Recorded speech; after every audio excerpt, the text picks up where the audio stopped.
we're going to make Dacqouise. So Dacqouise is a somewhere between a cake and a cookie. It is a meringue that is fortified with nut flour. So this could be almond flour, it could be hazelnut flour, it could be pistachio flour, anything with nut flour. And it's usually baked into a nice thin disc, and it sometimes is a layer in cakes or in entremet or all kinds of different things. You can make a separate dessert with it. So we're going to make almond Dacqouise today. And so what I want to start with is the egg whites. I want to put the egg whites into the bowl, and I want to start whisking them until they're really nice and foamy. And then I'm going to start adding my sugar. So we're just going to get that started. And remember, when we're making a foam of any kind, you want to start slow and create lots of little bubbles and then work the speed up slowly one by one. This creates a nice stable foam, and it's going to help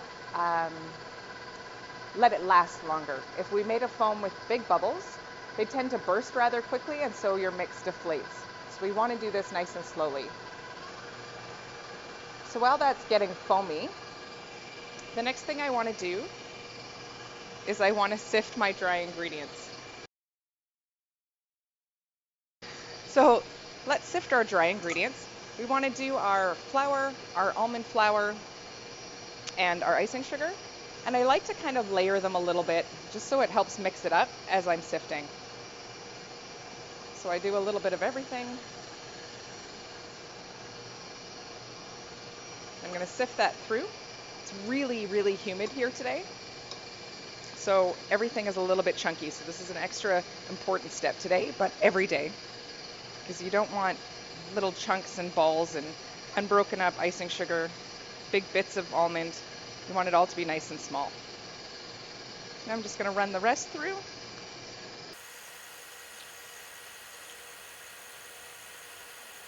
So I'm just going to push the last of the icing sugar through. This almond flour is really great, so it all went through the sieve, but if you were left with bits of almond in here, leave them in there. Don't push it through, and don't tip it over. You want them to be not in your mix if they're not the right size.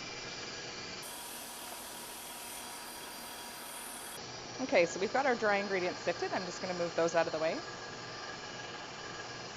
Our eggs now have a nice base of little tiny bubbles, so I'm going to turn it up just one more. Let it keep mixing for one more second before I start adding sugar. And the next thing you need to get ready is your tray. So you need a tray with some parchment and a template underneath. So you can see that I've put the template underneath. This is just so you have a nice consistent size. You're also going to need a piping bag with a plain round tip on it. I measured mine. It's about 1 centimeter in diameter. So pick a piping tip that's plain and round and about 1 centimeter in diameter. If it's a little bit bigger or a little bit smaller, I think I would choose the one that's a little bit bigger. Okay? So got that ready to go. Now we can start adding our sugar. You can see that there's a nice, good-looking foam here. So I'm going to turn it up one more. And I'm going to slowly sprinkle in our sugar. And I just want it just a few grains at a time. I really want the sugar to have an opportunity to dissolve a little bit as it's going in, and I don't want to deflate the whites. And every 30 seconds, I'm going to turn up the speed.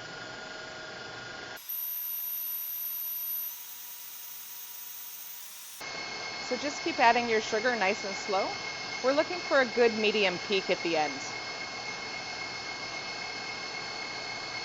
You don't want to whip this all the way to stiff peak, because it actually makes it harder for you to fold in your flour if the meringue is too stiff. I think I'm at top, yeah. So get the rest of your sugar in there nice and slow.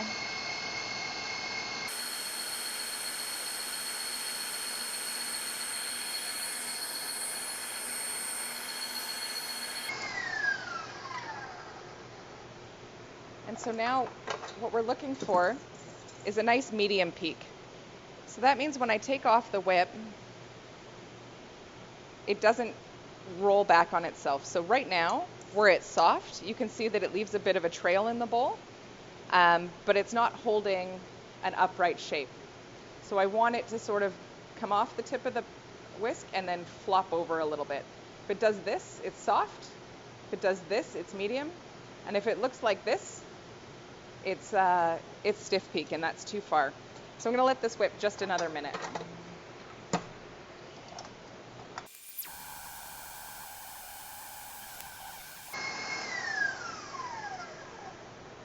Okay, let's take another look.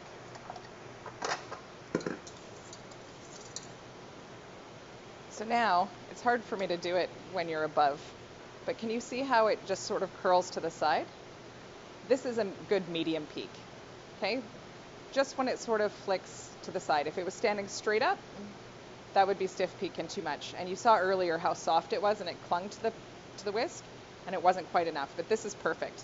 Okay, so a good medium peak.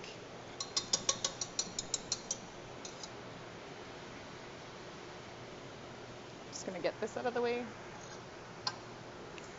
So now what we want to do is we want to fold in our dry ingredients. And so we're going to do that in sort of a 1/3, 2/3 method. So I'm going to add about 1/3 of my dry ingredients. Just going to sort of sprinkle them over the top. And then I want to fold them in. And to fold, I sort of draw a line down the center of the bowl and just flip it over. And it doesn't always look like something's happening, but that's fine. So down and flip, and I'm turning the bowl at the same time to make sure I get everywhere. So turn, flip, flip. Really want to be gentle with this because we don't want to break up all of that nice foam that we just made.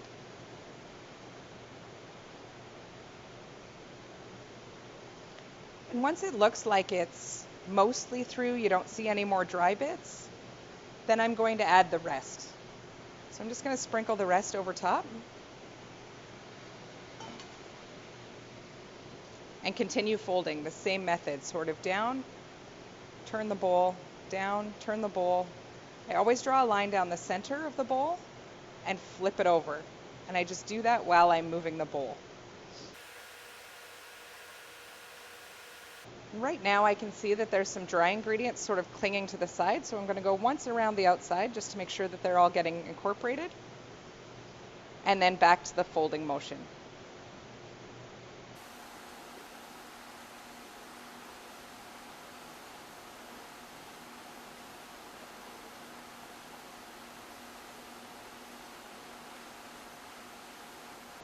There we go. So I'm going to do one more good sweep from the bottom just to make sure that there's nothing on the bottom and I'm good. So now I'm going to load my piping bag. When I'm loading a piping bag, I always fold it down halfway, put the tip inside. You want to make sure that the tip is exposed from the plastic, okay? Don't let the plastic be covering the edge of the tip, otherwise you don't get a clean pipe. So make sure that it's exposed all the way, and then I use my hand inside and I make this C shape so that when I'm scooping ingredients into it, I can wipe it off on my hand, and that helps me load my piping bag faster and cleaner. This mixture is pretty thick, so I'm not worried about it running out the bottom. But if I was, I would just twist the plastic bag a little bit into the tip. Just make sure it didn't run out the bottom. If you have little hands, you might want to start with just half of this mixture in your piping bag. Just makes it a bit easier to pipe. It's never easy to pipe if your piping bag is overloaded. Okay, so now my piping bag is nice and clean. I'm going to lift up the edges. I'm going to lay it flat on the table for a second. And then I'm just going to use my plastic scraper to push the ingredients to the top. That'll keep the piping bag nice and clean. And it'll make sure that I've got all of the filling I need, or all of the mixture. There we go. Now, When you're using a piping bag, whichever hand is your stronger hand, usually the hand you write with, that's the hand you're going to squeeze with, and the other hand is going to steer. So I'm going to pick up the piping bag in my right hand, which is the hand I write with, and I'm going to twist it. I'm going to keep twisting to make sure that the filling or the mix comes down to the edge of the tip, and I'm going to steer with my left hand. Okay, sort of this motion. So to pipe these, what you want to do is start in the center, holding your piping bag straight up and down. I realize if I do that, you can't see anything. So I'm going to hold my piping bag on a bit of an angle so you can see what I'm doing. But I want you to hold your piping bag straight up and down. Okay, so you're going to start in the middle, and you're just going to pipe high above the paper. Let the mix come out, and you're just going to draw circle, circle, all the way around until you fill up the template. And when you get to the end, you're going to take pressure off the piping bag, but you're going to keep moving your hand. And that's going to thin out the line. Okay, one more time.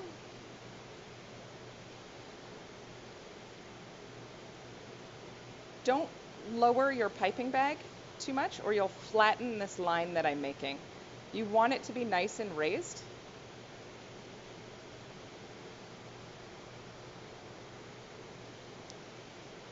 Okay, now I'm going to do one straight up and down.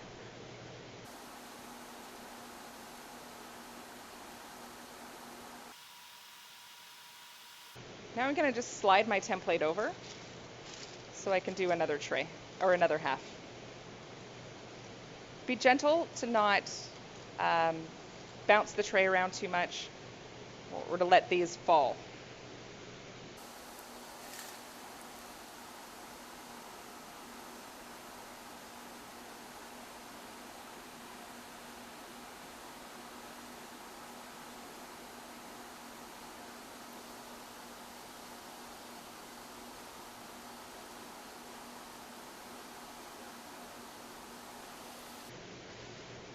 Okay, so you're going to slide the template out. You're going to pipe your second tray.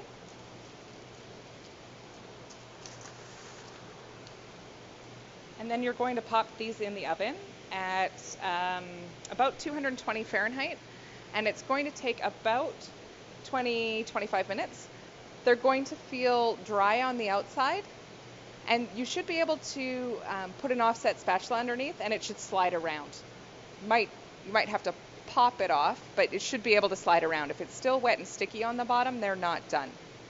Okay, so pipe the rest of your mix, put them both in the oven, and I'll give you a shot when they're out of the oven. I'll show you what they look like.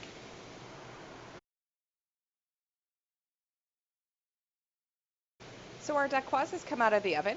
You can see that it's just very slightly golden brown, and that if I pick it up, it lifts. Okay, you should be able to pick it up off the paper, should be able to move around, should slide really easily. But you can see it's just barely golden.